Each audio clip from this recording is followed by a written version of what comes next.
ಲೋಕರಕ್ಷಕನಾದ ಯೇಸು ಕ್ರಿಸ್ತರ ನಾಮದಲ್ಲಿ ಆತ್ಮೀಯರೆಲ್ಲರಿಗೂ ಹೃತ್ಪೂರ್ವಕ ವಂದನೆಗಳನ್ನು ತಿಳಿಸ್ತಾ ಇದ್ದೀನಿ. ಜಯಕ್ಕೆ ಕಾರಣ ವಿಧೇಯತೆ ಎಂಬ ಅಂಶವನ್ನು ನಿಮ್ಮೊಟ್ಟಿಗೆ ಮಾತಾಡ್ತಾ ಇದ್ದೀನಿ. ಮನೆಯಲ್ಲಿ ಆಗಿರ್ಬೋದು, ಇಲ್ಲಾಂದರೆ ಕೆಲಸ ಮಾಡುವಂಥ ಸ್ಥಳದಲ್ಲಿ ಆಗಿರ್ಬೋದು, ಇಲ್ಲ ಹೊರಗಡೆ ಆಗಿರ್ಬೋದು, ನಮ್ಮ ಜೀವನದಲ್ಲಿ ಜಯವಾಗಬೇಕು. ನಮ್ಮ ಬದುಕಿನಲ್ಲಿ ಜಯ ಹೊಂದಬೇಕು. ಈ ಲೋಕದಲ್ಲಿ ಅನೇಕ ಆಟಗಳು, ಅನೇಕ ಹೋರಾಟಗಳು ಇರುತ್ತೆ. ಈ ಹೋರಾಟದಲ್ಲಿ ಯಾರು ಗೆಲ್ತಾರೆ, ಯಾರಿಗೆ ಜಯವಾಗುತ್ತೆ ಅಂದಾಗ ಅದು ಬೇರೆ.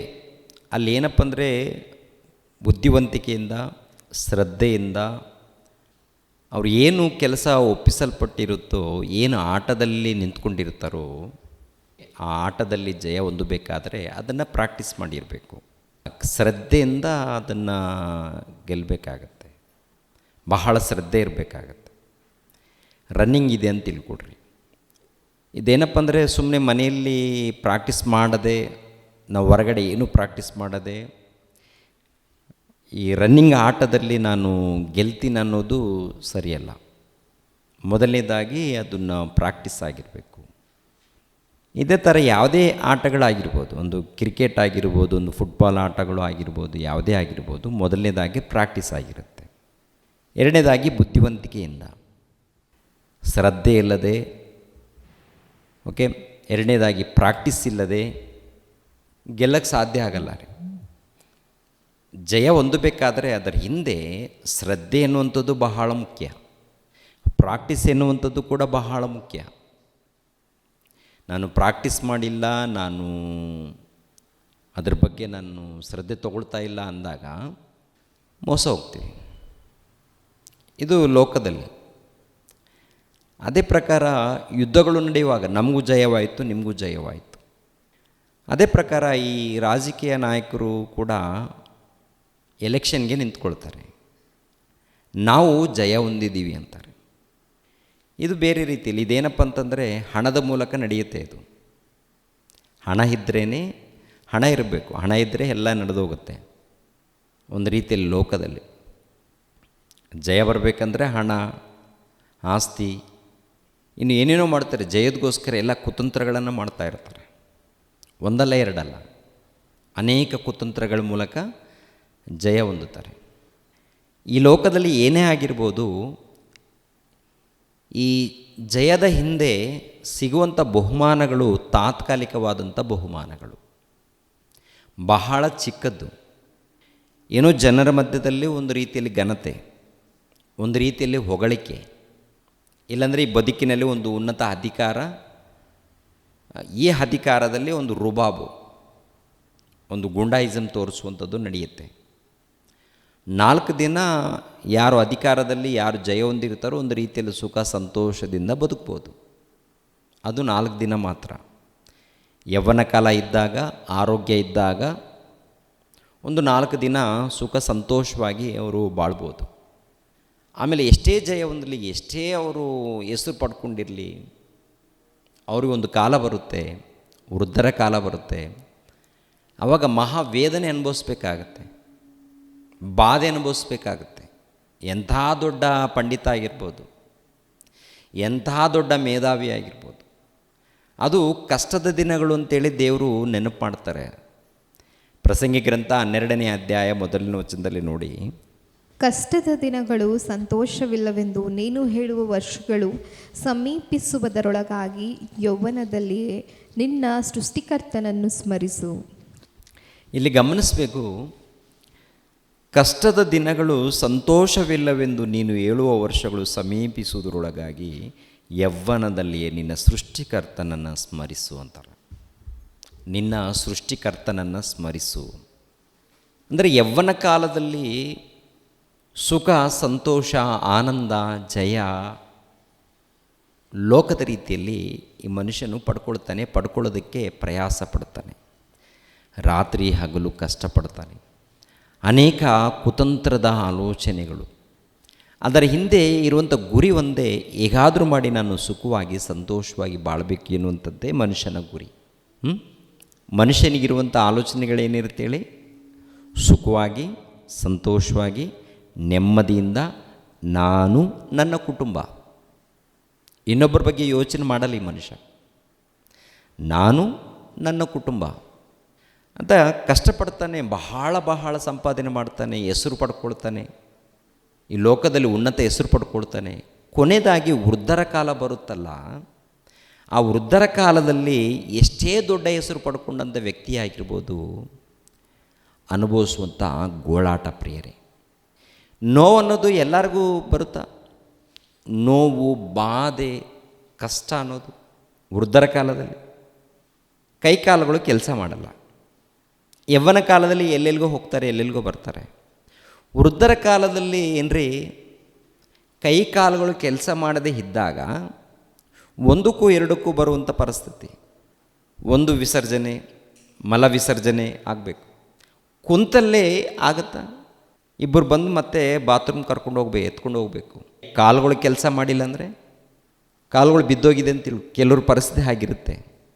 ಮತ್ತು ಒಂದು ಕಾಲದಲ್ಲಿ ಇವರು ಅಧಿಕಾರದಲ್ಲಿರ್ತಾರೆ, ಅನೇಕ ಜಯ ಹೊಂದಿರ್ತಾರೆ, ಏನೋ ಸಾಧನೆ ಮಾಡಿರ್ತಾರೆ.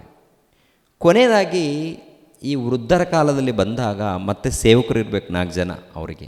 ದೊಡ್ಡ ದೊಡ್ಡ ಕೋಟ್ಯಾಧೀಶ್ವರ ಅಂದರೆ ಸೇವಕರನ್ನ ಇಟ್ಕೊಂಡಿರ್ತಾರೆ, ಹಣದಗೋಸ್ಕರ ಸೇವೆ ಮಾಡ್ತಾರೆ.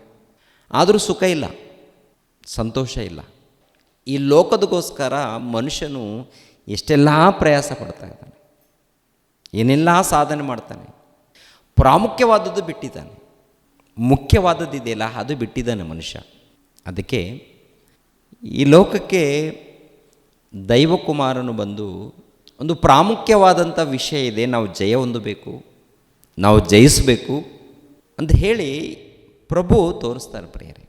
ಯೋಹಾನನು ಬರೆದ ಸುವಾರ್ತೆ 16ನೇ ಅಧ್ಯಾಯ 33ನೇ ವಚನದಲ್ಲಿ ಈ ಮಾತನ್ನು ನಾವು ಎಷ್ಟೋ ಸಾರಿ ನೋಡಿರ್ತೀವಿ. ಮತ್ತು ಈ ಸಮಯದಲ್ಲಿ ನೋಡೋಣ ಪ್ರಿಯರೇ. ನೀವು ನನ್ನಲ್ಲಿದ್ದು ಮನಃಶಾಂತಿಯನ್ನು ಹೊಂದಿದವರಾಗಿರಬೇಕೆಂದು ಇದನ್ನೆಲ್ಲ ನಿಮಗೆ ಹೇಳಿದ್ದೇನೆ. ಲೋಕದಲ್ಲಿ ನಿಮಗೆ ಸಂಕಟ ಉಂಟು, ಧೈರ್ಯವಾಗಿರಿ, ನಾನು ಲೋಕವನ್ನು ಜಯಿಸಿದ್ದೇನೆ ಎಂದು ಹೇಳಿದನು. ನೀವು ನನ್ನಲ್ಲಿದ್ದು ಮನಃಶಾಂತಿಯನ್ನು ಹೊಂದಿದವರಾಗಿರಬೇಕೆಂದು ಇದನ್ನೆಲ್ಲ ನಿಮಗೆ ಹೇಳಿದ್ದೇನೆ. ನೀವು ನನ್ನಲ್ಲಿದ್ದರೆ ಏನಿರುತ್ತೆ ಗೊತ್ತಾ? ಮನಃಶಾಂತಿ, ಮನಸ್ಸಿಗೆ ಅಂದರೆ ಹೃದಯಕ್ಕೆ ಶಾಂತಿ, ಸಮಾಧಾನ. ಈ ಲೋಕದಲ್ಲಿ ಏನೇ ಇದ್ದರೂ ಮನಸ್ಸಿನಲ್ಲಿ ಶಾಂತಿ ಇರಲ್ಲ ರೀ, ನೆಮ್ಮದಿ ಇರಲ್ಲ ರೀ. ಯಾಕೆಂದರೆ ಏನು ಗೊತ್ತಿಲ್ಲ. ಆಸ್ತಿ ಸಂಪಾದನೆ, ಅಧಿಕಾರ ಸಂಪಾದನೆ, ಈ ಲೋಕದಲ್ಲಿ ಏನೋ ಒಂದು ಸಂಪಾದನೆ ಆಗಿದೆ, ಹೆಸರು ಬಂದಿದೆ, ಆದರೆ ಜೀವನಕ್ಕೆ ಅರ್ಥ ಇಲ್ಲ.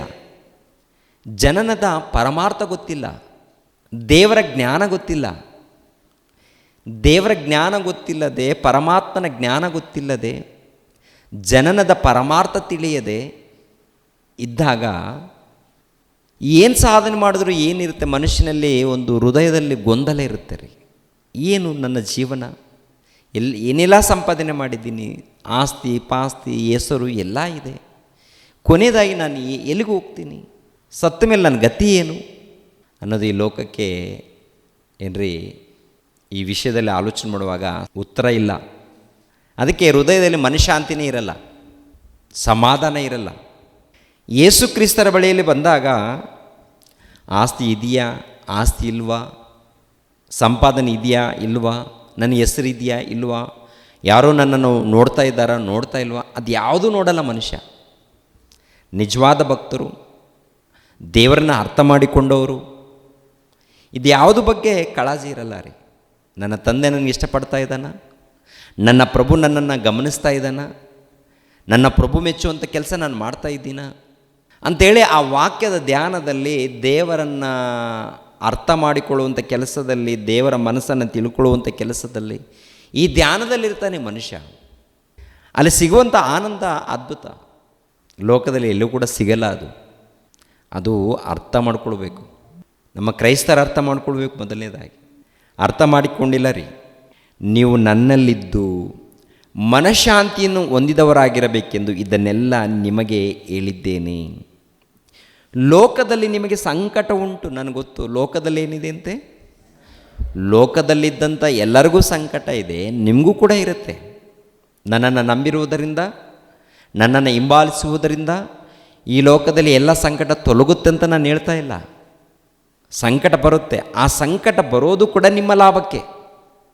ನೀವು ಪರಲೋಕದಲ್ಲಿ ಬಹಳ ಪ್ರತಿಫಲವನ್ನು ನೀವು ಪಡಿಬೇಕಾದ್ರೆ ಈ ಲೋಕದಲ್ಲಿ ಶೋಧನೆಗಳು, ಸಂಕಟಗಳು, ಹಿಂಸೆಗಳು ಬರುತ್ತೆ. ಪರಲೋಕದಲ್ಲಿ ನಿಮಗೆ ಬಹಳ ಪ್ರತಿಫಲ ಸಿಗುತ್ತೆ. ಆದ್ದರಿಂದ ಸಂಕಟ ಬರುತ್ತೆ, ನೀವು ಭಯಪಡಕ್ಕೆ ಹೋಗ್ಬೇಡಿ. ಅದು ನಿಮ್ಮ ಲಾಭಕ್ಕಾಗಿ, ಅದು ನಿಮಗೆ ಹಿತಕ್ಕಾಗಿ ಭವಿಷ್ಯತ್ತು ದಿನಗಳಲ್ಲಿ. ಕೆಳಗಡೆ ಮಾತು ನೋಡಿ, ನಿಮಗೆ ಹೇಳಿದ್ದೇನೆ, ಲೋಕದಲ್ಲಿ ನಿಮಗೆ ಸಂಕಟ ಉಂಟು, ಧೈರ್ಯವಾಗಿರ್ರಿ, ನಾನು ಲೋಕವನ್ನು ಜಯಿಸಿದ್ದೇನೆ. ಲೋಕವನ್ನು ನಾನೇನು ಮಾಡಿದ್ದೀನಿ? ಜಯಿಸಿದ್ದೀನಿ ಅಂತಾರೆ. ಏನ್ರಿ ದೇವರಿಗೆ ಲೋಕವನ್ನು ಜಯಿಸೋದು ದೊಡ್ಡ ಕೆಲಸನ? ಹೊರಗಡೆ ಪ್ರಶ್ನೆ ಬರುತ್ತಾ ಬರಲ್ವ? ದೇವರು ಲೋಕವನ್ನು ಜಯಿಸೋ ದೊಡ್ಡ ಕೆಲಸ. ಉಂಟಾಗಿರೋ ವಸ್ತುಗಳು ಆತನಿಲ್ಲದೆ ಉಂಟಾಗಿಲ್ಲ, ಹೌದಲ್ವ? ಉಂಟಾಗಿರೋ ವಸ್ತುಗಳಲ್ಲಿ ಆತನಿಲ್ಲದೆ ಉಂಟಾಗಲಿಲ್ಲ. ಆಗಿರುವಾಗ ಲೋಕವನ್ನು ಜಯಿಸೋದು ದೇವರಿಗೆ ದೊಡ್ಡ ಕೆಲಸನ? ನಾವು ಗೆಲ್ಲಬೇಕಾದ್ರೆ ದೊಡ್ಡ ಹೋರಾಟ ನಮಗೆ ಅಂತ ನಾವು ಪ್ರಶ್ನೆ ಆಗ್ತೀವಿ, ಹೌದಲ್ವ? ಆದರೆ ಒಂದು ನೀವು ಪರಿಶೋಧನೆ ಮಾಡಿ, ಲೋಕವನ್ನು ನಾನು ಜಯಿಸಿದ್ದೀನಿ ಅಂತ ಹೇಳ್ತಾರಲ್ಲ, ಪ್ರಿಯರಾದ ದೇವ್ರ ಮಕ್ಕಳಿರ, ಭೂಲೋಕದಲ್ಲಿ ನಿನ್ನಂಥ ನನ್ನಂಥ ಶರೀರವನ್ನು ಧರಿಸಿಕೊಂಡು ಜಯಿಸಿದ್ದಾರೆ. ಯಾರಂಥ ಶರೀರ?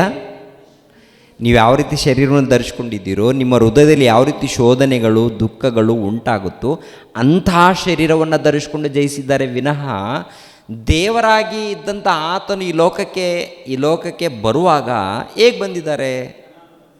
ಎಲ್ಲವನ್ನ ಬರಿದು ಮಾಡಿಕೊಂಡು ಬಂದಿದ್ದಾರ? ದೇವರಿದ್ದಾರಲ್ಲ, ಪರಲೋಕದಲ್ಲಿ ದೇವರಿದ್ದಾರೆ. ದೇವರಿದ್ದಂಥ ಆತನು ಭೂಲೋಕಕ್ಕೆ ಬರುವಾಗ, ದೈವಕುಮಾರನಾದಂಥ ಪ್ರಭು ಭೂಲೋಕಕ್ಕೆ ಬರುವಾಗ ಬರಿದು ಮಾಡಿಕೊಂಡು ಬಂದಿದ್ದೇನೆ ಅಂತ ಹೇಳ್ತಾರಲ್ಲ. ಎಲ್ಲವನ್ನ ಬರಿದು ಮಾಡಿಕೊಂಡು ಬಂದಿದ್ದೀನಿ ಅಂದರೆ ಒಂದು ಸರಿ ಆ ವಚನವನ್ನು ನೋಡಿ. ಫಿಲಿಪ್ಪಿಯವರಿಗೆ ಬರೆದ ಪತ್ರಿಕೆ 2ನೇ ಅಧ್ಯಾಯ 6ನೇ ವಚನದಿಂದ, ಆತನು ದೇವಸ್ವರೂಪನಾಗಿದ್ದರೂ ದೇವರಿಗೆ ಸರಿಸಮಾನನಾಗಿರುವುದೆಂಬ ಅಮೂಲ್ಯ ಪದವಿಯನ್ನು ಬಿಡಲೊಲ್ಲೆನು ಎಂದೆನಿಸದೆ ತನ್ನನ್ನು ಬರಿದು ಮಾಡಿಕೊಂಡು ದಾಸನ ರೂಪವನ್ನು ಧರಿಸಿಕೊಂಡು ಮನುಷ್ಯರಿಗೆ ಸದೃಶ್ಯನಾದನು. ಹೀಗೆ ಆತನು ಆಕಾರದಲ್ಲಿ ಮನುಷ್ಯನಾಗಿ ಕಾಣಿಸಿಕೊಂಡಿದ್ದಾಗ ತನ್ನನ್ನು ತಗ್ಗಿಸಿಕೊಂಡು ಮರಣವನ್ನು, ಅಂದರೆ ಶಿಲುಬೆಯ ಮರಣವನ್ನಾದರೂ ಹೊಂದುವಷ್ಟು ವಿಧೇಯನಾದನು. ಈ ಕಾರಣದಿಂದ ದೇವರು ಆತನನ್ನು ಅತ್ಯುನ್ನತ ಸ್ಥಾನಕ್ಕೆ ಏರಿಸಿ ಎಲ್ಲ ಹೆಸರುಗಳಿಗಿಂತ ಶ್ರೇಷ್ಠವಾದ ಹೆಸರನ್ನು ಆತನಿಗೆ ದಯಪಾಲಿಸಿದ್ದಾನೆ. ಸಾಕು. ಇಲ್ಲಿ 7ನೇ ವಚನದಲ್ಲಿ ನೋಡುವಾಗ, ತನ್ನನ್ನು ಬರಿದು ಮಾಡಿಕೊಂಡು ದಾಸನ ರೂಪವನ್ನು ಧರಿಸಿಕೊಂಡು ಮನುಷ್ಯರಿಗೆ ಸದೃಶ್ಯನಾದನು. ಹೀಗೆ ಆತನು ಆಕಾರದಲ್ಲಿ ಮನುಷ್ಯನಾಗಿ ಕಾಣಿಸಿಕೊಂಡಿದ್ದಾಗ ತನ್ನನ್ನು ತಗ್ಗಿಸಿಕೊಂಡನು. ಅದು ಸಿಲುಬೆ ಮರಣ ಹೊಂದುವಷ್ಟು ತಗ್ಗಿಸಿಕೊಂಡಿದ್ದಾನೆ. ನೀವು ಗಮನಿಸ್ರಿ, ಯೇಸು ಪ್ರಭು ಹೇಳುವಂಥ ಮಾತು, ನಾನು ಲೋಕವನ್ನು ಜಯಿಸಿದ್ದೀನಿ. ಈ ಮಾತು ನಮಗೂ ಕೂಡ ಹೇಳ್ತಾರೆ. ನಾನು ಲೋಕವನ್ನು ಜಯ ಹೊಂದಿ ತಂದೆಯೊಡನೆ ಸಿಂಹಾಸನದಲ್ಲಿ ಕೂತ್ಕೊಂಡ ಪ್ರಕಾರ ನೀವು ಕೂಡ ಜಯ ಹೊಂದಿರಿ ಅಂತ ಹೇಳ್ತಾರೆ. ಹೇಳಿದ್ದಾರೆ. ಕೆಲವರು ಪ್ರಶ್ನೆ ಆಗ್ಬೋದು, ಏನು ದೇವ, ನೀವು ದೇವರಲ್ವಾ, ನೀವು ಜಯ ಹೊಂದಿದ್ದೀರಿ, ನಾವು ಸಾಮಾನ್ಯರಲ್ವ, ಹೇಗೆ ಜಯ ಹೊಂದಕ್ಕಾಗುತ್ತೆ? ನೀವು ಜಯ ಹೊಂದಿದ್ದೀರಂದರೆ ಒಂದು ರೀತಿ ಖಂಡಿತವಾಗಿ ನಿಮ್ಮ ದೊಡ್ಡ ಕೆಲಸ ಅಲ್ಲ. ನಾವು ಸಾಮಾನ್ಯರಾದ ಮನುಷ್ಯರು, ಹೇಗೆ ಸಾಧ್ಯವಾಗುತ್ತೆ ಅಂತೇಳಿ ಪ್ರಶ್ನೆ ಬರುತ್ತೆ. ಕೆಲವರು ಪ್ರಶ್ನೆನೂ ಹಾಕ್ತಾರೆ. ಆತನು ದೇವರಲ್ವಾ, ಆದ್ದರಿಂದ ಆತನಿಗೆಲ್ಲ ಸಾಧ್ಯವಾಗಿದೆ. ನಾವು ನರಮನುಷ್ಯರು, ಆದ್ದರಿಂದ ನಮಗೆ ಕಷ್ಟ ಅಂತ ಹೇಳ್ಕೊಳ್ತೀವ. ಪ್ರಿಯರಾದ ದೇವ್ರ ಮಕ್ಕಳಿರ, ಈ ಪ್ರಶ್ನೆ ಬಂದಾಗ ಆ ಪ್ರಶ್ನೆಗೆ ಉತ್ತರ ಏನಪ್ಪ ಅಂತ ನೋಡುವಾಗ, ದೇವರು ಏನ್ರಿ ಮಹಾಶಕ್ತನೂ ಸರಿ, ಆದರೆ ಈ ಲೋಕಕ್ಕೆ ಬಂದಾಗ ನೋಡಿ, ನಮ್ಮಂಥ ಶರೀರವನ್ನು ಧರಿಸ್ಕೊಂಡು ಬಂದಿದ್ದಾನಂದ್ರೆ ಅರ್ಥ ಏನು? ಇದರಿಂದ ಇರುವಂಥ ಉದ್ದೇಶ, ಅರ್ಥ ಏನಪ್ಪ ಅಂದರೆ, ನೀವು ಯಾವ ರೀತಿ ಶರೀರವನ್ನು ಇದ್ದೀರೋ, ರಕ್ತ ಮಾಂಸಗಳಾಗಿದ್ದೀರೋ ಅಂಥ ಶರೀರವನ್ನು ಧರಿಸ್ಕೊಂಡು ನಾನು ಬಂದಿದ್ದೀನಿ. ನಿಮ್ಮ ಹಾಗೆ ಈ ಲೋಕದಲ್ಲಿ ನನಗೆ ಹಸಿವಿದೆ, ನಿಮ್ಮ ಹಾಗೆ ನನಗೆ ಈ ಲೋಕದಲ್ಲಿ ದಾಹ ಇದೆ, ನಿಮ್ಮ ಹಾಗೆ ಈ ಲೋಕದಲ್ಲಿ ಎಲ್ಲ ಯೋಚನೆಗಳು, ಶೋಧನೆಗಳು ನಿಮ್ಮ ಹಾಗೆ ನಾನು ಹುಟ್ಟಿದೆ. ನೀವು ಯಾವ ರೀತಿ ಲೋಕದಲ್ಲಿ ಶರೀರವನ್ನು ಧರಿಸ್ಕೊಂಡು ಬದುಕ್ತಾ ಇದ್ದೀರೋ, ಕಷ್ಟಪಡ್ತಾ ಇದ್ದೀರೋ ಅಂಥ ಶರೀರವನ್ನು ಧರಿಸ್ಕೊಂಡು ನಾನು ಬಂದಿದ್ದೀನಿ, ಬಂದು ಜಯ ಹೊಂದಿದ್ದೀನಿ. ನಿಮ್ಮ ಹಾಗೆ ದೇವರ ಪವರ್ ಅಂತೀರಾ, ಅದೆಲ್ಲ ಬದಿಗಿಟ್ಟಿದ್ದೀನಿ. ಬರಿದು ಮಾಡಿಕೊಂಡು ಬಂದಿದ್ದೀನಿ ಅಂದರೆ ಅದೆಲ್ಲ ಕೂಡ ಯಾರಿಗೆ? ದೇವರು ಕೊಟ್ಟಿರುವಂಥ ಪವರ್ ಎಲ್ಲ ಕೂಡ ಅಲ್ಲಿ ಬಿಟ್ಟು ಬರಿದು ಮಾಡಿಕೊಂಡು ಏನಿಲ್ಲ, ಸಾಮಾನ್ಯನಾದಂಥ ಒಬ್ಬ ನರನು ನಿನ್ನಂಥ ನನ್ನಂಥ ದೇಹವನ್ನು ಧರಿಸಿಕೊಂಡು ನಾನು ಬಂದಿದ್ದೀನಿ. ಇಬ್ರಿಯರಿಗೆ ಬರೆದ ಪತ್ರಿಕೆ 4ನೇ ಅಧ್ಯಾಯ 15ನೇ ವಚನ. ಯಾಕೆಂದರೆ ನಮಗಿರುವ ಮಹಾಯಾಜಕನು ನಮ್ಮ ನಿರ್ಬಲಾವಸ್ಥೆಯನ್ನು ಕುರಿತು ಅನುತಾಪವಿಲ್ಲದವನಲ್ಲ. ಆತನು ಸರ್ವ ವಿಷಯಗಳಲ್ಲಿ ನಮ್ಮ ಹಾಗೆ ಶೋಧನೆಗೆ ಗುರಿಯಾದನು, ಪಾಪ ಮಾತ್ರ ಮಾಡಲಿಲ್ಲ. ಸಾಕು ನೋಡಿದ್ರೆ, ಆತನು ಸರ್ವ ವಿಷಯಗಳಲ್ಲಿ ನಮ್ಮ ಹಾಗೆ ಶೋಧನೆಗೆ ಗುರಿಯಾದನು.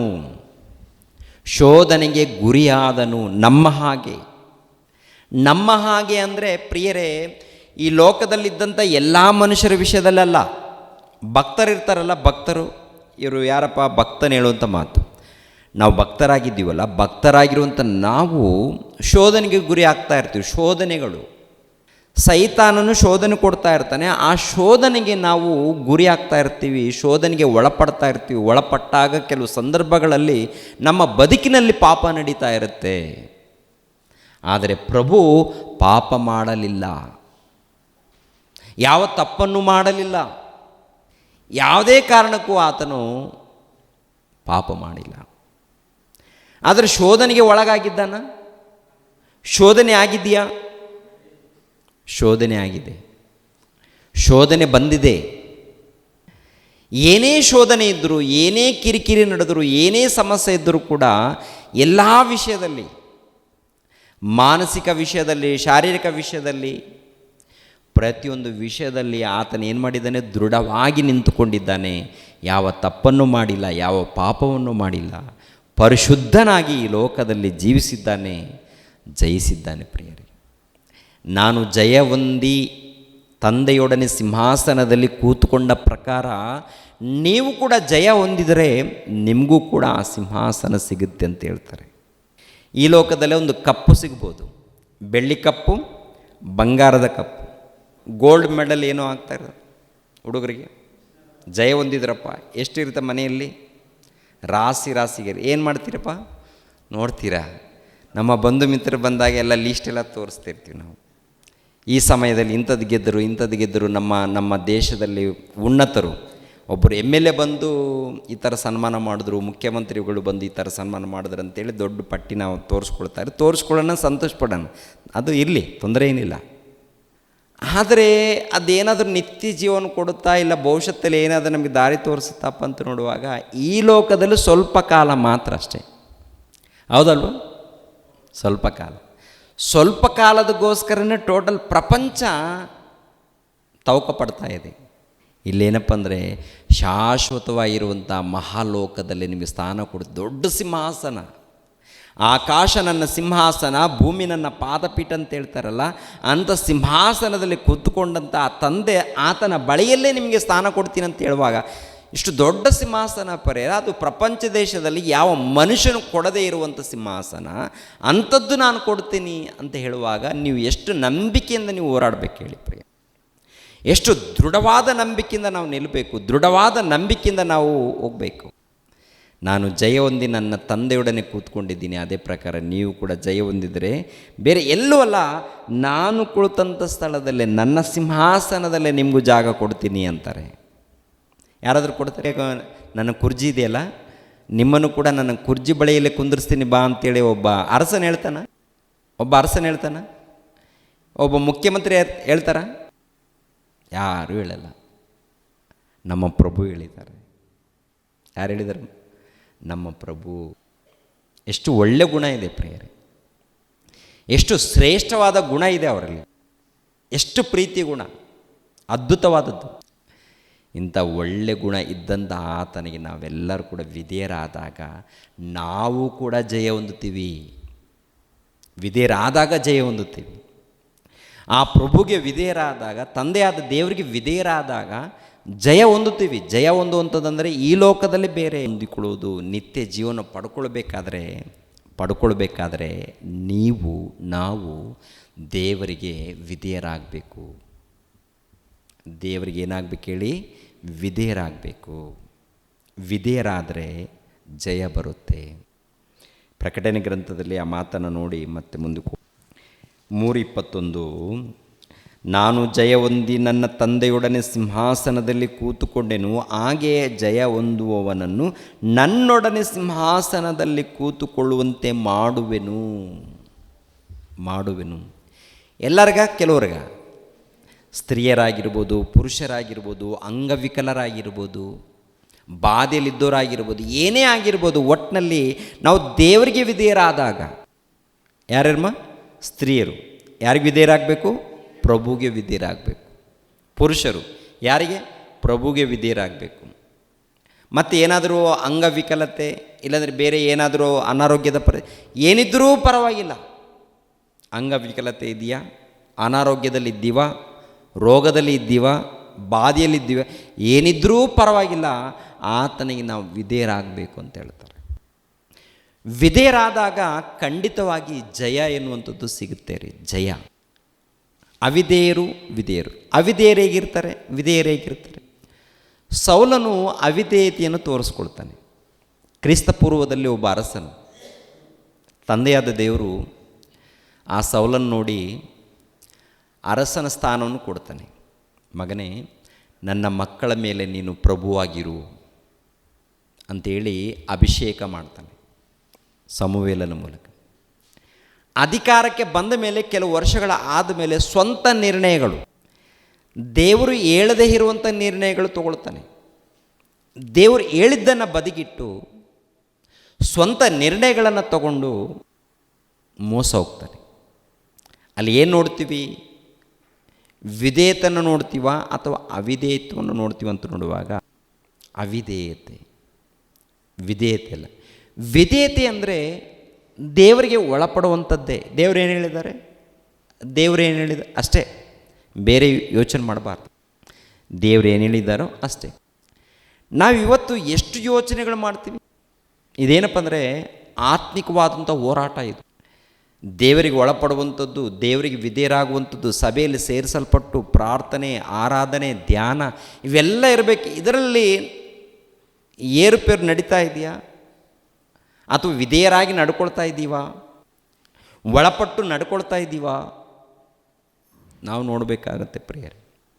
ಯಾಕೆಂದರೆ ನಾವು ಒಳಪಡದೆ ಹೋದರೆ ನಾವು ಮೋಸ ಹೋಗ್ತೀವಿ. ಜ್ಞಾನೋಕ್ತಿಗಳ ಗ್ರಂಥ 16:32. ದೀರ್ಘಶಾಂತನು ಶೂರನಿಗಿಂತಲೂ ಶ್ರೇಷ್ಠ, ತನ್ನನ್ನು ಆಳುವವನು ಪಟ್ಟಣವನ್ನು ಗೆದ್ದವನಿಗಿಂತಲೂ ಬಲಿಷ್ಠ. ದೀರ್ಘಶಾಂತನು ಶೂರನಿಗಿಂತ ಶ್ರೇಷ್ಠ, ತನ್ನನ್ನು ಆಳುವವನು ಪಟ್ಟಣವನ್ನು ಗೆದ್ದವನಿಗಿಂತಲೂ ಬಲಿಷ್ಠ. ತನ್ನನ್ನು ಆಳುವವನು ದೀರ್ಘಶಾಂತನು ಯಾರಿಗಿಂತ ಶ್ರೇಷ್ಠನಂತೆ? ಶೂರನಂದರೆ ಹೇಗಿರ್ತಾನೆ? ಶೂರನು ಎಲ್ಲರಿಗಿಂತ ಶೂರನಂದರೆ ಬೈಬಲ್ ಗ್ರಂಥದಲ್ಲಿ ಯಾರಾದರೂ ನೋಡ್ತೀವ? ಯಾರ ಹೆಸರು ಗೊತ್ತಿದೆ ನಮಗೆ? ಒಬ್ಬರ ಹೆಸರು ಟಕ್ ಅಂತ ಬಂದ್ಬಿಡುತ್ತಲ್ಲ, ಸಂಸನನಿ. ಆತನು ಕೂಡ ಶೂರನಿ. ಇನ್ನೊಬ್ಬ ಶೂರನು ಗೊಲಿಯಾತನು. ಗೊಲಿಯಾತನು ಯುದ್ಧ ವೀರನು, ರಣಾಶೂರನು ಅಂತಿರುತ್ತೆ. ಅಂಥವ್ರು ಈ ಲೋಕದಲ್ಲಿ ಬಹಳ ಮಂದಿ ಇರ್ತಾರೆ. ಈ ಲೋಕದಲ್ಲಿ ಈಗಿನ ಕಾಲದಲ್ಲೂ ಕೂಡ ಅಂಥ ಯುದ್ಧ ವೀರರು, ರಣಾಶೂರರು ಅಂತೇಳಿ ಬಲಾಢ್ಯರು ಎಷ್ಟು ಮಂದಿ ಬಂದರೂ ಕೂಡ ನಾವು ಕೈಯಲ್ಲಿ ಇಸಗಾಗ್ಬಿಡ್ತೀವಿ, ಕೊಂದಾಗ್ಬಿಡ್ತೀವಿ ಅಂತ ಹೇಳ್ಬಿಡ್ತಾರೆ. ಆ ಯುದ್ಧಶೂರನ್ನು ನೋಡಿ ಅಲ್ಲಿರುವಂಥ ಇಸ್ರೇಲ್ ಜನಾಂಗದವರು ನಡಗುತ್ತಾರೆ ಪ್ರಿಯರೇ. ದಾವೀದನು ಎಂಥವನು ಹೇಳಿ? ದೀರ್ಘಶಾಂತನ. ದಾವೀದನು ಶ್ರೇಷ್ಠನು. ದೇವರಿಗೆ ಒಳಪಟ್ಟು ದೇವರಿಗೆ ವಿಧೇಯನಾಗಿ ಯುದ್ಧಕ್ಕೆ ಹೋಗ್ತಾನೆ. ಸತ್ರು ಪರವಾಗಿಲ್ಲ, ಸಾಯಿಸ್ಬಿಡ್ತೀನಿ ಅವನು, ಬಿಡಲ್ಲ ಅವನನ್ನು. ನನ್ನ ದೇವ್ರಿಗೆ ಬಾಯಿ ಬಂದು ಮಾತಾಡ್ತಾನೆ ಅವನು. ನನ್ನ ದೇವ್ರಿಗೆ ಮಾತಾಡ್ತಾನೆ ಏನ್ರಿ? ಏನು ಮಾಡ್ತಾನೆ ಹೇಳಿ? ಒಂದು ಸುಮ್ಮನೆ ಚಿಕ್ಕದ ಕಲ್ಲು, ದೊಡ್ಡದು ಬೇಕಾಗಿಲ್ಲ. ಸರ್ವಾಂಗ ಕವಚವನ್ನು ಧರಿಸ್ಕೊಂಡಿದ್ದಾನೆ, ಇರಲಿ. ಕೈಯಲ್ಲಿ ಖಡ್ಗವನ್ನು ಇಟ್ಕೊಂಡಿದ್ದಾನೆ, ಇರಲಿ, ಪರವಾಗಿಲ್ಲ. ಮಹಾಶೂರನ ಇದ್ರೂ ಪರವಾಗಿಲ್ಲ. ನೀ ಚಿಕ್ಕ ಬಾಲಕನು ಆದರೂ ಪರವಾಗಿಲ್ಲ. ನನ್ನ ತಂದೆ ಇದ್ದಾನೆ ಜೊತೆ. ಯಾರಿದ್ದಾರೆ? ನಮ್ಮ ತಂದೆ ಇದ್ದಾರೆ. ಆತನಿದ್ದರೆ ಇವನು ಯಾವ ಲೆಕ್ಕ? ಇವನು ಅರಣ್ಯದಲ್ಲಿ ಸಿಂಹ ಬಂದು ಗೊತ್ತಾ, ಗಡ್ಡ ಹಿಡಿದು ತುಂಡು ತುಂಡು ಮಾಡಿದ್ದೀನಿ, ಇವನು ಕೂಡ ಅಷ್ಟೇ ಸಿಂಪಲಾಗಿ ಚಿಕ್ಕದಾಗ ಕಲ್ಲು ತಗೊಂಡು ಹೊಡೆದ್ಬಿಡ್ತೀನಿ, ಕಲ್ಲು ತಗೊಂಡು ಹೊಡಿತೀನಂತಾನೆ. ಕರೆಕ್ಟಾಗಿ ಗುರಿಟ್ಟು ಹೊಡೆದಾಗ ಏನ್ರಿ ಒಂದು ಏಟಿಗೆ ಬೀಳ್ತಾನೆ ಪ್ರಿಯರೇ. ಈಗಿನ ಕಾಲದಲ್ಲಿ ಕೂಡ ಬಾಯಿಗೆ ಬಂದ ಬೊಗಳ್ತಾ ಇರ್ತಾರೆ. ಅಲ್ಲಲ್ಲಿ ಬೊಗಳ್ದಾಗ ನಾವೇನು ಮಾಡ್ತೀವಿ ಹೇಳಿ, ಯಾಕಪ್ಪ ಅವನು ಮತ್ತೆ ಅವ್ರ ಬಗ್ಗೆ ಮಾತಾಡಿದ್ರೆ ನಮಗೆ ಏನಾದರೂ ತೊಂದರೆಗಳಾಗ್ತದೇನೋ, ನಮ್ಮನ್ನು ಕುಂದಾಕ್ತಾರೇನೋ, ಗಲಾಟೆ ಮಾಡ್ತಾರೇನೋ ಅಂತೆ ತುಂಬ ಜನ ಕೈ ಕಟ್ಕೊಂಡು ಕೂತ್ಕೊಳ್ತಾರೆ. ಬಹಳ ಮಂದಿ ನಮ್ಮ ಕ್ರೈಸ್ತರಲ್ಲಿ. ಅಲ್ಲಪ್ಪ, ನಮ್ಮ ಪ್ರಭುವಿಗೆ ಮಾತಾಡಿದಾಗ, ನಮ್ಮ ತಾಯಿಗೆ ಅನ್ನುವಾಗ ಹೇಗಿರುತ್ತೆ ಹೇಳ್ರಿ. ಅನೇಕರು ಬಾಯಿಗೊಂದಾಗ ಮಾತಾಡಿದಾಗ ಏನ್ರಿ, ನಾನೊಂದೇ ಗುರಿ, ಸತ್ರು ಇವತ್ತೇ ಸಾಯಲಿ, ಖಂಡಿತವಾಗಿ ಉತ್ತರ ಕೊಡಲೇಬೇಕು. ಚಕ್ರವರ್ತಿ ಸೂಲಿಬೇಲಿಗೆ ಆಗಿರ್ಬೋದು, ಇಲ್ಲ ಪ್ರಮೋದ್ ಮುತಾಲಿಕ್ರವ್ರಿಗೆ ಆಗಿರ್ಬೋದು ಏನ್ರಿ. ಅದಕ್ಕಿಂತ ಮುಂಚಿತವಾಗಿ ಪ್ರಮೋದ್ ಮುತಾಲಿಕ್ ಇದ್ದಾರಲ್ಲ, ಬಾಯಿಗೆ ಬಂದ ಹಾಗೆ ಬೈಬಲ್ ಬಗ್ಗೆ ಮಾತಾಡ್ತಾಯಿದ್ರು. ಯಾವಾಗ ನಾನು ವಿಡಿಯೋ ಬಿಟ್ಟ ಮೇಲೆ ಬೈಬಲ್ ಬಗ್ಗೆ ಮಾತಾಡ್ತಾ ಇಲ್ಲ. ಒಂದು ಸರಿ ವಿಚಾರ ಮಾಡಿ ನೀವು. ಕ್ರೈಸ್ತರ ಬಗ್ಗೆ ಮಾತಾಡ್ಬೋದು, ಬೈಬಲ್ ತಂಟಿಗೆ ಬರ್ತಾ ಇಲ್ಲ. ಬೈಬಲ್ ತಂಟಿಗೆ ಬಂದರೆ ಹೆಂಗಿರುತ್ತೆ? ಬೈಬಲ್ ತಂಟೆಗೆ ಬಂದಾಗ ಬಾಯಿಗೆ ಬಂದಾಗ ಮಾತಾಡಿದ್ರೆ ನಾವು ಏನಿಲ್ಲ, ಸಿಂಪಲಾಗಿ ವಾಕ್ಯದ ಮೂಲಕ ನಿನ್ನ ಜ್ಞಾನ ಏನದು ರುಜುಪಡಿಸ್ತಾ ಇರೋ ಅಷ್ಟೇ. ನೀನು ಎಷ್ಟರವನು ದೇವರ ಜ್ಞಾನದಂತ ಸಿಂಪಲಾಗಿ ರುಜುಪಡಿಸೋದಷ್ಟೇ. ಮಾನ ಮರ್ಯಾದೆ ಹೋಗುತ್ತೆ, ಅವರ ಮಾನ ಮರ್ಯಾದೆ ಕಳೆದಿದ್ದೀವಿ.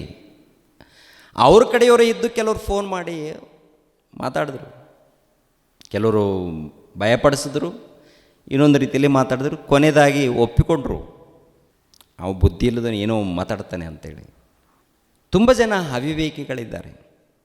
ಬೈಬಲ್ ತಂಟೆಗೆ ಮಾತಾಡಿದಾಗ ನ್ಯಾಯವಾಗಿ ಉತ್ತರ ಕೊಡುವಂಥ ಜವಾಬ್ದಾರಿ ಇದೆಯಾ ಇಲ್ವಾ? ಹೇಗೆ ಕೊಡ್ತೀರಾ? ದೇವರಿಗೆ ವಿಧೇಯರಾಗಿ ಕೊಡಬೇಕು. ಯಾರಿಗೆ ವಿಧೇಯರಾಗ್ತೀರಾ? ದೇವರಿಗೆ ವಿಧೇಯರಾಗಿ, ಪ್ರೀತಿಯಿಂದ, ಭಕ್ತಿಯಿಂದ, ಅರ್ಥ ಆಗುವಂಥ ರೀತಿಯಲ್ಲಿ. ದಡಲ್ ಬುಡಲ್ ಅಂತ ಏನೇನೋ ಮಾತಾಡೋಂಗಿಲ್ಲ. ನ್ಯಾಯವಾಗಿರಬೇಕು, ಅರ್ಥವಾಗಿ ಮಾತಾಡಬೇಕು, ಪ್ರೀತಿಯಿಂದ ಮಾತಾಡಬೇಕು, ವಿಧೇಯರಾಗಬೇಕು. ವಿಧೇಯರಾದಾಗ ನಮ್ಮ ಜೊತೆ ಯಾರಿರ್ತಾರೆ? ನಮ್ಮಪ್ಪ ಇರ್ತಾನೆ. ಅಪ್ಪ ಎಂಥವರು? ಆಕಾಶ ಮಹಾ ಆಕಾಶ ಸಹಿತ ಇಡಿಸಲಾರದ ದೊಡ್ಡ ತಂದೆ ನಮ್ಮ ಜೊತೆಯಲ್ಲಿರುವಾಗ, ಲೋಕ ರಕ್ಷಕನು ನಮ್ಮ ಜೊತೆಯಲ್ಲಿರುವಾಗ ಏನ್ರಿ, ಒಂದು ಸಾರಿ ಆಲೋಚನೆ ಮಾಡಿ ಪ್ರಿಯರೇ, ಹೇಗಿರುತ್ತೆ? ಮಹಾಶಕ್ತರು.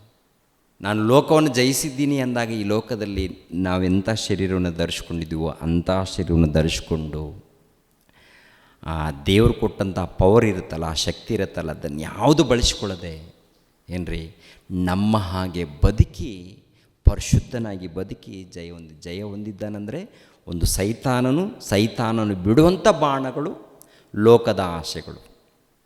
ತನ್ನ ಮನಸ್ಸನ್ನು ಗೆದ್ದವನು ಯಾವುದಕ್ಕಿಂತ ಶ್ರೇಷ್ಠಂತೆ? ತನ್ನನ್ನು ಆಳುವವನು ಪಟ್ಟಣವನ್ನು ಗೆದ್ದವನಿಗಿಂತ ಬಲಿಷ್ಠನು ಅಂತೆ. ಏನೂ ಇಲ್ಲ, ನಿನ್ನನ್ನು ನೀನು ಸ್ವಾಧೀನಪಡಿಸ್ಕೊಂಡು ನೋಡು ಒಂದು ಸಾರಿ. ನಿನ್ನ ಮನಸ್ಸು ನಿನಗೆ ಸ್ವಾಧೀನವಾಗ್ತಾ ಇದೆಯಾ? ನಿನ್ನ ಮನಸ್ಸು ನಿನಗೆ ಸ್ವಾಧೀನದಲ್ಲಿದೆಯಾ? ಅವರವ್ರ ಕುಟುಂಬದಲ್ಲಿ ನಡೀತಾ ಇರ್ತಾರೆ ಕೆಲವು ಕಾರ್ಯಕ್ರಮಗಳು. ಅವರವ್ರ ಕುಟುಂಬದಲ್ಲಿ ಏನಪ್ಪ ಅಂದರೆ ಕೆಲಸಗಳು. ಏನು ಕೆಲಸ ನಡೆಯುತ್ತೆ? ಒಬ್ಬರ ಮೇಲೆ ಒಬ್ಬರು ಮಾತಾಡ್ತಾ ಇರ್ತೀವ. ಒಬ್ಬರ ಮೇಲೆ ಒಬ್ಬರು ಮಾತಾಡೋ ಅವಶ್ಯಕತೆ ಏನಿದೆ? ಏನು ಅವಶ್ಯಕತೆನೇನಿಲ್ಲ. ಇನ್ನೊಬ್ಬರ ಮೇಲೆ ಕೋಪ ಮಾಡಿಕೊಳ್ಳುವಂಥ ಅವಶ್ಯಕತೆ ಇಲ್ಲ, ಇನ್ನೊಬ್ಬರ ಮೇಲೆ ರೇಗಾಡುವಂಥ ಅವಶ್ಯಕತೆ ಇಲ್ಲ. ಬೇಡ, ಅದು ಕೋಪ ಬರುತ್ತೆ, ಸ್ವಾಧೀನಪಡಿಸ್ಕೊಳ್ಬೇಕು. ಆವೇಶ ಬರುತ್ತೆ, ಸ್ವಾಧೀನಪಡಿಸ್ಕೋಬೇಕು. ಕಷ್ಟ ಇರುತ್ತೆ, ಆದರೂ ಸಹಿಸ್ಕೋಬೇಕು, ಭಕ್ತಿಯಿಂದ ಜೀವಿಸ್ಬೇಕು. ನಮ್ಮನ್ನೊಂದು ಮಾತಂತಾರ, ದೇವ್ರಿಗೆ ಪ್ರಾರ್ಥನೆ ಮಾಡೋಣ. ಈ ಗುಣ ನಮ್ಮಲ್ಲಿ ಬರಬೇಕು. ಅಂದರೆ ನಾವು ಯೇಸು ಕ್ರಿಸ್ತರಿಗೆ ಶಿಷ್ಯರು, ದೇವರಿಗೆ ಮಕ್ಕಳಾಗಬೇಕು ಅಂದುಕೊಂಡಾಗ, ನಾವು ಆರೋಗ್ಯವಾಗಿರ್ಬೇಕಂದಾಗ ಏನ್ರಿ, ಯಾರ ಬಗ್ಗೆಯೋ ನಾವು ಆಲೋಚನೆ ಮಾಡಿಕೊಂಡು ಕೂತ್ಕೊಂಡ್ರೆ ನಮ್ಮ ಆರೋಗ್ಯ ಕೆಟ್ಟೋಗುತ್ತೆ, ನಮ್ಮ ಆರೋಗ್ಯ ಲಾಸ್ ಆಗುತ್ತೆ, ಬಲಹೀನರಾಗ್ತೀವಿ, ಆತ್ಮಿಕ ಹೊರಟೋಗುತ್ತೆ, ಜಯ ಹೊಂದಕ್ಕಾಗಲ್ಲ. ಯಾಕೆಂದರೆ ಅಕ್ಕಪಕ್ಕದಲ್ಲಿ ಎಲ್ಲರ ಮಾತಿನಿಂದ ಬರುವಂಥದ್ದು ಹೆಂಗಿರುತ್ತೆ ಗೊತ್ತಾ? ಚುಚ್ಚು ಮಾತುಗಳಿರುತ್ತೆ, ಮನಸ್ಸನ್ನು ಚುಚ್ಚುವಂಥದ್ದು, ಮನಸ್ಸನ್ನು ನೋಯಿಸುವಂಥ ಮಾತುಗಳಿರುತ್ತೆ ಅಕ್ಕಪಕ್ಕದಲ್ಲಿ. ಅವಾಗ ಏನು ಮಾಡಬೇಕು? ಚುಚ್ಚುತ್ತಾ ಇದ್ದಾರೆ. ದೇವ್ರ ಸ್ತೋತ್ರವಾಗಿ. ನಮ್ಮ ಪ್ರಭುವನ್ನೇ ಬಿಟ್ಟಿಲ್ಲ ಇವರು, ನಮ್ಮ ದೇವರನ್ನೇ ಬಿಟ್ಟಿಲ್ಲ ಇವರು.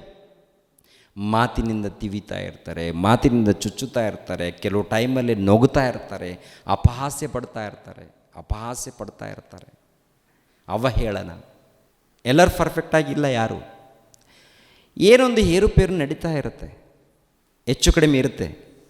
ಏನಿದ್ದಾಗಲೂ ನಮ್ಮ ಕೆಲಸ ಪರ್ಫೆಕ್ಟಾಗಿ ನಡೀಲಿ. ನಮ್ಮ ಕೆಲಸ, ಮನೆ ಕೆಲಸ ಇದೆಯಾ, ಹೊರಗಡೆ ಕೆಲಸ ಇದೆಯಾ, ಹೋಗ್ತಾ ಇರಬೇಕು. ಬುದ್ಧಿವಂತಿಕೆಯಿಂದ ಮುಂದೆ ಹೋಗ್ತಾ ಇರಬೇಕು. ನಾವು ರಸ್ತೆಯಲ್ಲಿ ಹೋಗುವಾಗ ಕರೆಕ್ಟಾಗಿ ನಾವು ಹೋಗ್ತಾ ಇರ್ತೀವಿ. ನಾವು ಹೆಂಗೆ ಹೋಗ್ತಾ ಇರ್ತೀವಿ ಗೊತ್ತಾ? ಕರೆಕ್ಟಾಗಿ ಪರ್ಫೆಕ್ಟಾಗಿ ಹೋಗ್ತಾ ಇರ್ತೀವಿ. ಕೆಲವರು ಆಟೋದವ್ರು ಹೆಂಗೆ ಬರ್ತಾರೆ ಅಂದರೆ ಸೀದಾ ಬಂದು ಮುಂದೆ ನಿಲ್ಲಿಸ್ಬಿಡ್ತಾರೆ, ಮತ್ತು ಹಿಂಗೆ ನೋಡ್ತಾರೆ. ಆಗ ನಾವು ಪರ್ಫೆಕ್ಟಾಗಿ ಹೋಗ್ತಾ ಇದ್ದೀವಿ, ನನ್ನನ್ನು ನೋಡ್ತೀವಿ ಏನು ಹಂಗೆ ಅಂದೀವಂತ ತಿಳ್ಕೊ. ಅವನೇನು ಮಾಡ್ತಾನೆ? ಬಾಯಿಗೆ ಬಂದಾಗ ಉಗಿತಾನೆ. ಅವನು ಅದೇ ಕಲ್ತಿರ್ತಾನೆ.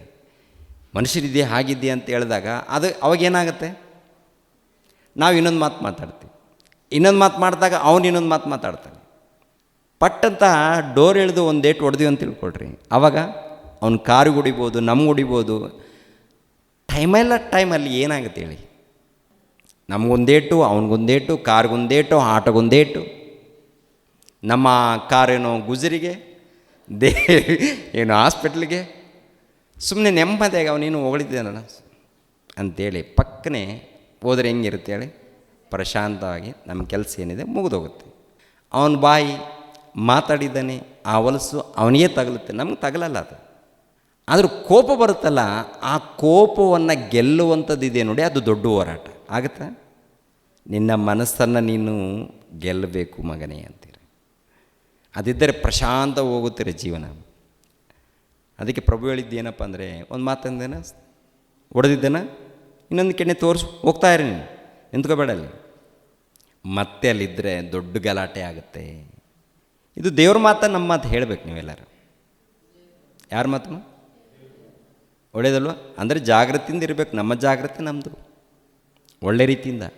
ಲೋಕವನ್ನು ಗೆದ್ದಿದ್ದೀನಂದರೆ ಲೋಕದಲ್ಲಿ ಏನಿದೆ?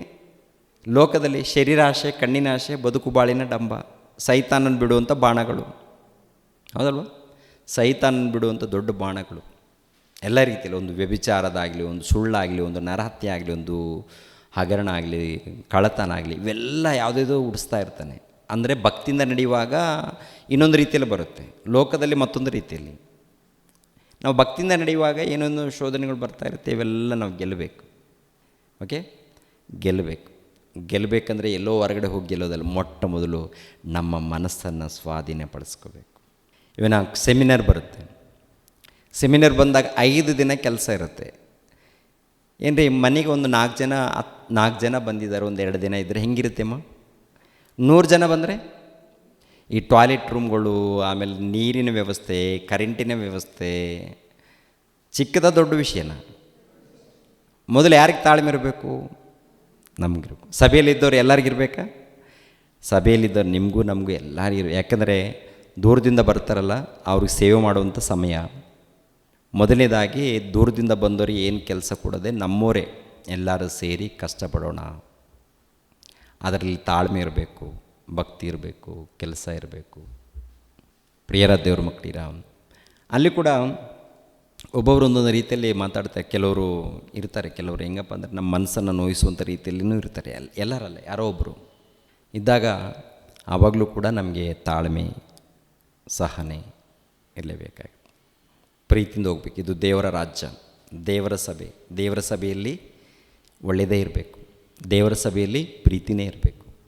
ಹಾಗೆ ಇದ್ದಾಗ ನಮ್ಮ ಮನಸ್ಸು ಉಲ್ಲಾಸವಾಗಿ, ಸಂತೋಷವಾಗಿರುತ್ತೆ, ಉಲ್ಲಾಸ ಇರುತ್ತೆ, ಸಮಾಧಾನ ಇರುತ್ತೆ. ಪ್ರಿಯರೇ, ಈ ಲೋಕದಲ್ಲಿ ಗೆಲ್ಲುವಂಥದ್ದು ಪ್ರಿಯರಾದ ದೇವರ ಮಕ್ಕಳಿರ ಮೊಟ್ಟ ಮೊದಲೇನಪ್ಪ ಅಂದರೆ, ನಮ್ಮ ಮನಸ್ಸು, ನಮ್ಮ ಶರೀರ ಸ್ವಾಧೀನದಲ್ಲಿದ್ದಾಗ ಸಮಾಧಾನ, ಸಂತೋಷ ಇರ್ತೀವಿ. ಹೊರಗಡೆ ಕೂಡ ಒಂದು ಯೇಸು ಕ್ರಿಸ್ತನ ಪ್ರೀತಿಯನ್ನು ಉನ್ನತವಾಗಿ ಪರಿಚಯ ಮಾಡ್ತೀವಿ.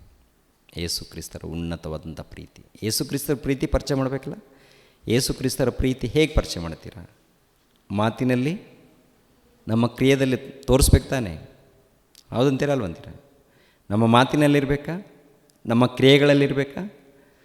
ನಮ್ಮಿಂದ ಇನ್ನೊಬ್ಬರು ಕಲಿಬೇಕು, ನಮ್ಮಿಂದ ಮತ್ತೊಬ್ಬರು ಕಲಿಬೇಕು.